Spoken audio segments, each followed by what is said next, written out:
हरिओम तत्सत। जन्म कुंडली विश्लेषण। यह कुंभ लग्न की कुंडली है। सबसे पहले सूर्य से फलादेश प्रारंभ करते हैं। सूर्य इस कुंडली में पत्नी भाव के स्वामी है और दैनिक व्यवसाय के स्वामी है।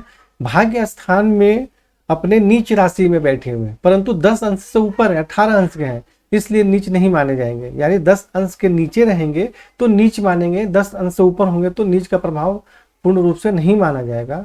परंतु सूर्य यहाँ शनि के साथ विराजमान है। देखिए सूर्य और शनि साथ में विराजमान है यहाँ, तो जिसके कारण भाग्य की उन्नति में कठिनाइयों का सामना करना पड़ता है।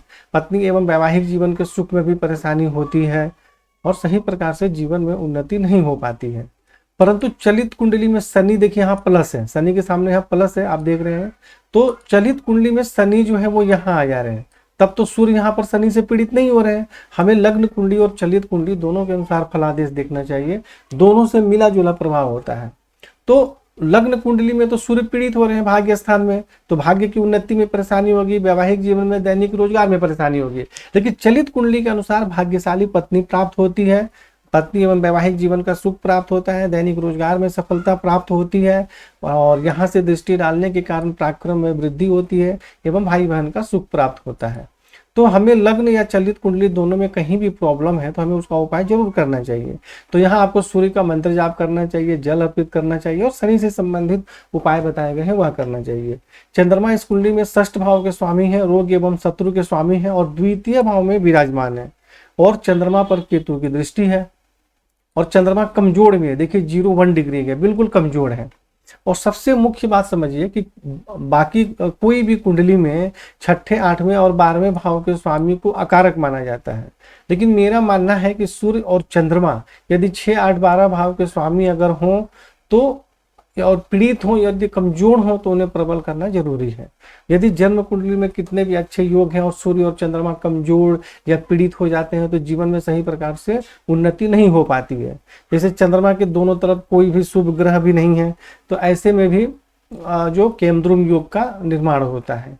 यानी चंद्रमा रोग एवं शत्रु के स्वामी तो है लेकिन बिल्कुल कमजोर है और केतु से द्वितीय भाव में जाकर पीड़ित हो गए हैं, तो जिसके कारण धन एवं कुटुंब के सुख में कठिनाई एवं परेशानी होती है, मानसिक परेशानी भी बनी रहती है और कुटुंब से मतभेद भी हो जाता है। तो ऐसे स्थिति में चंद्रमा का मंत्र जाप करें, प्रबल करें, सफेद चंदन का तिलक इत्यादि लगाएं, शिव जी की उपासना करें और केतु से संबंधित दान एवं उपाय करें। मंगल जो है इस कुंडली में तृतीय भाव के स्वामी है और 10वें भाव के स्वामी है, यानी पिता राज रोजगार के स्वामी है, पराक्रम एवं भाई बहन के स्वामी है और एकादश भाव में विराजमान है। देखिए तो एकादश भाव में विराजमान होने के कारण आमदनी बहुत अच्छी होती है, भाई बहन का सुख प्राप्त होता है, पराक्रम में वृद्धि होती है, पिता राज एवं रोजगार के क्षेत्र में सुख सम्मान एवं सफलता प्राप्त होती है। परंतु शनि की दृष्टि भी है मंगल पर। देखिए मंगल का अकेले का मैंने फलादेश बताया कि मंगल यदि 10वें भाव के स्वामी होकर एकादश भाव में है तो आमदनी अच्छी होती है, रोजगार अच्छा होता है, पराक्रम में वृद्धि होती है, भाई बहन का सुख प्राप्त होता है। परंतु शनि की मंगल पर दृष्टि है तो जिसके कारण जो लाभ मैं बता रहा हूं इनमें कुछ परेशानी भी होती है। तो इसलिए यहाँ पे मंगल का मंत्र जाप करें और शनि से संबंधित उपाय भी करना जरूरी है। मंगल यहाँ से दृष्टि डाल रहे हैं द्वितीय भाव में, तो जिसके कारण धन एवं कुटुंब का सुख प्राप्त होता है, धन का संग्रह होता है। पंचम भाव में दृष्टि के कारण विद्या बुद्धि के क्षेत्र में सफलता प्राप्त होती है, परंतु संतान से संबंधित कुछ सामान्य परेशानी होती है। और षष्ठ भाव में दृष्टि के कारण शत्रु पक्ष पर प्रभाव रहता है और नौकरी में सफलता प्राप्त होती है।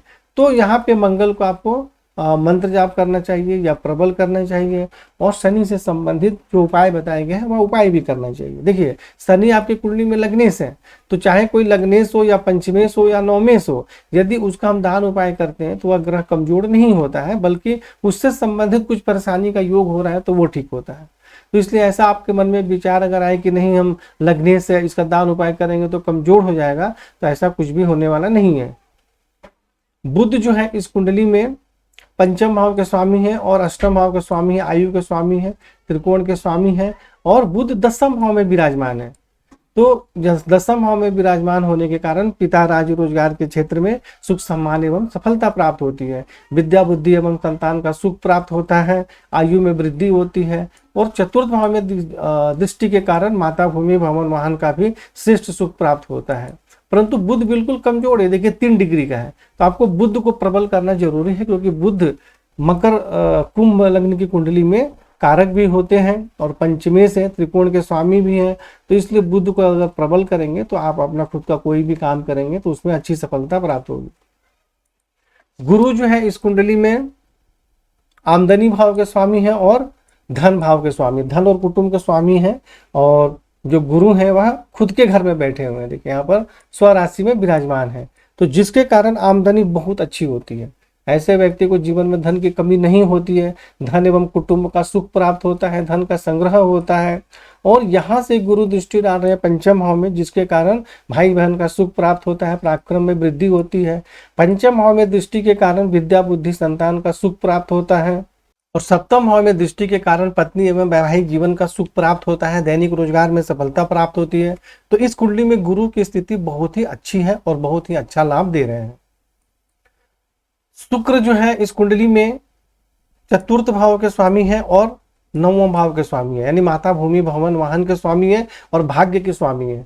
और कुंभ लग्न की कुंडली में जो शुक्र होते हैं वह राजयोग कारक ग्रह होते हैं और दसम भाव में विराजमान है। तो यह बहुत ही अच्छा योग है, तो जिसके कारण पिता राज रोजगार के क्षेत्र में सुख सम्मान एवं सफलता प्राप्त होती है, भाग्य की उन्नति होती है। और यहाँ से दृष्टि डाल रहे हैं स्वराशि में, तो जिसके कारण माता भूमि भवन वाहन का भी श्रेष्ठ सुख प्राप्त होता है। परंतु देखिए शुक्र अंश बल में बिल्कुल कमजोर है, 25 डिग्री के बिल्कुल कमजोर है और राहु की दृष्टि भी सूर्य पर है। तो जिसके कारण जो शुक्र से संबंधित लाभ मिलना चाहिए वह श्रेष्ठ लाभ मिल नहीं पाता है, इसलिए यहाँ पर शुक्र को प्रबल करना जरूरी है। और राहु केतु से संबंधित दान उपाय भी करें। और चलित कुंडली में शुक्र आ जा रहे हैं एकादश भाव में, तो यहाँ आने के कारण भी आमदनी बहुत अच्छी होती है। यानी कि शुक्र चाहे लग्न कुंडली में हो चाहे चलित कुंडली में है, दोनों ही जगह बहुत ही अच्छा योग बना रहे हैं, परंतु यह कमजोर है। जब इन्हें प्रबल करेंगे तभी जाकर श्रेष्ठ लाभ प्राप्त हो पाएगा। शनि जो है इस कुंडली में लग्नेश है और अपने उच्च राशि में बैठे हुए हैं। तो शनि का सिर्फ फलादेश क्या होगा अकेले का, अभी जब सूर्य भी तो उसके साथ बैठे हैं ना, तो हमें उसका भी फलादेश देखना पड़ेगा। तो शनि अकेले अगर बैठे हुए हैं तो भाग्य की विशेष उन्नति होती है, धर्म का पालन करते हैं, उच्च शिक्षा प्राप्त होती है, शारीरिक स्वास्थ्य सौंदर्य सम्मान एवं प्रतिष्ठा में वृद्धि होती है और बाहरी स्थानों के संपर्क से भी जीवन में उन्नति होती है। परंतु यहाँ सूर्य के साथ शनि बैठे हैं, सूर्य को पीड़ित कर रहे हैं उच्च राशि में अपने बैठकर, तो जिसके कारण पत्नी एवं वैवाहिक जीवन दैनिक रोजगार में भी कुछ परेशानी होती है और भाग्य की उन्नति में भी कठिनाइयों का सामना करना पड़ता है। यदि यहाँ सूर्य अकेले होते या शनि अकेले होते तब दोनों अच्छा होता, लेकिन दोनों साथ में जो है यह ठीक नहीं है बिल्कुल। इसलिए सूर्य की आराधना करनी चाहिए और शनि से संबंधित उपाय भी करने चाहिए, मंत्र जाप भी करने चाहिए, और जो उपाय आपको पेज में बताया गया है कुंडली में वह सब उपाय करने चाहिए। और यहाँ से शनि दृष्टि डाल रहे हैं एकादश भाव में मंगल पे, जो मैंने बताया था। तो मंगल पर दृष्टि डालने के कारण मंगल किसके स्वामी है, रोजगार के स्वामी है, भाई बहन के स्वामी है और आमदनी के घर में इस पर दृष्टि डाल रहे हैं, तो जिसके कारण रोजगार में और आमदनी में कुछ परेशानी भी होती है। और यहाँ से शनि दृष्टि डाल रहे हैं तृतीय भाव में, जिसके कारण पराक्रम में वृद्धि होती है, परंतु भाई बहन से कुछ मतभेद भी हो जाता है। और षष्ठ भाव में दृष्टि के कारण शत्रु पक्ष पर तो प्रभाव रहता है, उस पर विजय प्राप्त होती है, परंतु पेट में किडनी में किसी प्रकार की बीमारी जैसे पथरी इत्यादि भी होने की संभावना रहती है। और चलित कुंडली में शनि कहाँ आ जा रहे हैं, यहाँ आ जा रहे हैं, दसम भाव में आ जा रहे हैं। और शुक्र जो है वो यहाँ आ जा रहे हैं और बुध और केतु यहीं पे रहेंगे। तो चलित कुंडली में जब शनि यहाँ आएंगे मंगल के घर में, तो यहाँ भी कुछ कठिनाइयों के साथ पिता राज रोजगार के क्षेत्र में सफलता प्राप्त होती है। मतलब यहाँ भी आएंगे तो थोड़ी बहुत परेशानी का योग बना रहे हैं। भाई लग्न कुंडली में सूर्य के साथ बैठकर परेशानी का योग बना रहे हैं और यहाँ मंगल के साथ वो बैठ जा रहे हैं, मंगल के घर में बैठ जा रहे हैं, सॉरी मंगल के घर में बैठ जा रहे हैं और राहु की दृष्टि उन पर हो जाएगी, केतु के साथ बैठ गए, तो जिसके कारण भी परेशानी होगी। तो ऐसी स्थिति में मतलब शनि परेशान भी कर रहे हैं और खुद राहु केतु से पीड़ित भी हो रहे हैं, दोनों हो रहे हैं। तो ऐसी स्थिति में शनि का मंत्र जाप भी करेंगे और उनका दान उपाय भी करेंगे, दोनों ही करेंगे। मंत्र जाप भी करेंगे, लोहे का छल्ला मध्यमा में धारण कर लीजिए, क्योंकि नीलम यदि आप पहनेंगे तो फिर ज्यादा परेशानी हो जाएगी, सूर्य को पीड़ित कर रहे हैं, तो ये सब ध्यान में रखना पड़ता है। राहु जो है इस कुंडली में चतुर्थ भाव में है, जिसके कारण कुछ कठिनाइयों के साथ माता भूमि भवन का सुख प्राप्त होता है। अष्टम भाव में दृष्टि के कारण आयु में वृद्धि होती है, लेकिन दसम भाव में दृष्टि के कारण पिता राज रोजगार के क्षेत्र में कठिनाई एवं परेशानियों का सामना करना पड़ता है। और द्वादश भाव में दृष्टि के कारण खर्च अधिक रहता है, बाहरी स्थानों के संबंध से भी कुछ कठिनाइयों के साथ लाभ प्राप्त होता है। तो राहु से संबंधित आपको दान एवं उपाय करना चाहिए। केतु यहाँ बैठे हुए हैं 10वें भाव में, तो यह भी पिता, राज्य, रोजगार के क्षेत्र में कठिनाई एवं परेशानी होती है। और द्वितीय भाव में चंद्रमा पर दृष्टि के कारण धन एवं कुटुंब के सुख में परेशानी होती है। आंखों से संबंधित भी परेशानी होने की संभावना रहती है। मानसिक परेशानी होती है, जो कुटुंब परिवार होते हैं उनसे मतभेद हो जाता है और धन का संग्रह सही प्रकार से नहीं हो पाता है। और चतुर्थ भाव में दृष्टि के कारण माता, भूमि, भवन, वाहन का सुख प्राप्त होता है।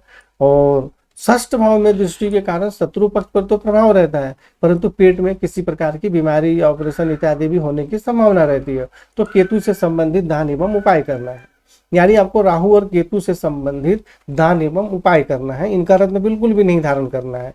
और शनि का आपको मंत्र जाप भी करना है, लोहे का छल्ला भी धारण करना है और दान उपाय भी करना है। बाकी आपको मंगल को प्रबल करने की आवश्यकता है, शुक्र को प्रबल करने की आवश्यकता है और सूर्य का मंत्र जाप करें। तो इस प्रकार आप इस वीडियो को देखकर समझें और आप फोन से चर्चा करें तो और भी विस्तार से आपके कुंडली के विषय में चर्चा करेंगे और समझाएंगे। हरिओम तत्सत।